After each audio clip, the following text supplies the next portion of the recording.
La radio des Français dans le monde. Le club des partenaires. On le sait, acheter un bien immobilier quand on vit à l'étranger, c'est un vrai défi pour de nombreux Français. Alors, comment sécuriser son achat à distance? Comment éviter les mauvaises surprises? On en parle aujourd'hui avec nos deux chasseurs immobiliers qui font partie du réseau Mon Chasseur Immo. On accueille Lucie pour commencer, ex-expat. Elle est à Marseille. Bonjour Lucie.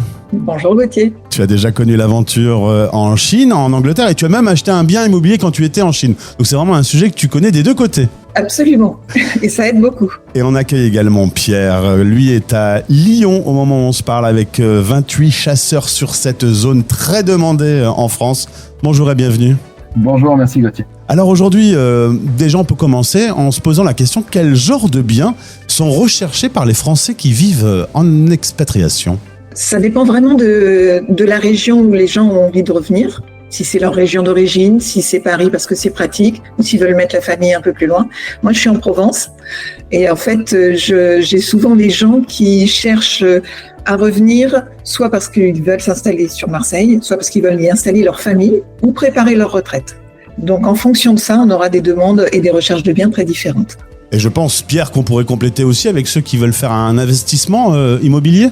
Exactement, je rejoins Lucie, on a pas mal de demandes sur de l'investissement immobilier, soit purement investissement, soit pour préparer aussi son retour en France. Il arrive régulièrement que nos expatriés nous demandent de trouver un bien qui sera dans un premier temps en location et dans un second temps un pied-à-terre ou une résidence principale lors de leur retour.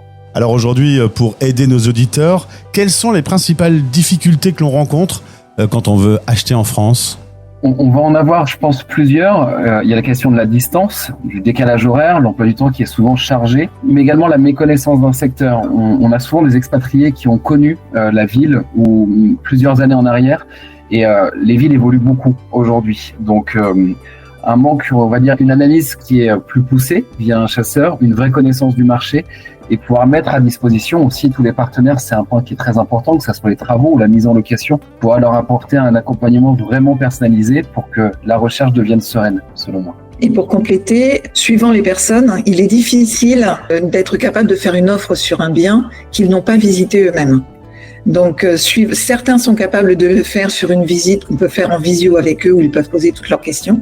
Pour d'autres, parfois, ce qui simplifie les choses, c'est quand ils viennent de leur avoir organisé des visites groupées qui leur permettent à la fois de découvrir plusieurs zones d'une ville ou d'une région et plusieurs types de biens. Et à partir de là, tout le reste peut se faire à distance, que ce soit sur la partie négociation de l'offre, que ce soit sur la partie suivi avec les notaires et quand il le faut, ajouter de la traduction parce que parfois, ça m'est arrivé avec une cliente dont la belle-fille était coréenne et la traduction s'est faite en chinois pour le compromis et l'acte de vente. Mais si je comprends bien, Lucie et Pierre, vous me parlez du bien immobilier, mais aussi du notaire, des travaux, etc.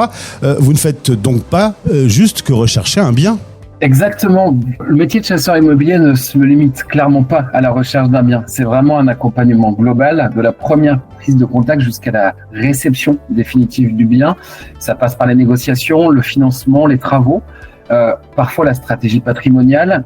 Cela est possible grâce aux partenaires de confiance que nous, on a sur place en tant que chasseurs et au sein du réseau Mon Chasseur Immo, avec qui on travaille depuis de nombreuses années et qu'on met à la disposition de nos clients. Et c'est pour ça qu'on s'entoure vraiment de professionnels de tout niveau, que ce soit des courtiers qui aient l'habitude de travailler avec des non-résidents fiscaux, par exemple, que ce soit avec des notaires qui aient l'habitude de tout ce qui est visio, mais avec du décalage horaire ou de la traduction, et les partenaires ensuite du bâtiment, au cas par cas, on les accompagnera d'autant plus quand les gens ne sont pas sur place. Eh bien, Lucie et Pierre, merci. C'est tout l'intérêt de Mon Chasseur Immo dont on parle sur la radio des Français dans le monde. 180 chasseurs qui sont présents partout en France et qui sont capables d'accompagner tous vos projets, que ce soit pour une résidence principale ou un investissement locatif. Merci et belle journée dans vos jolies régions françaises. À bientôt.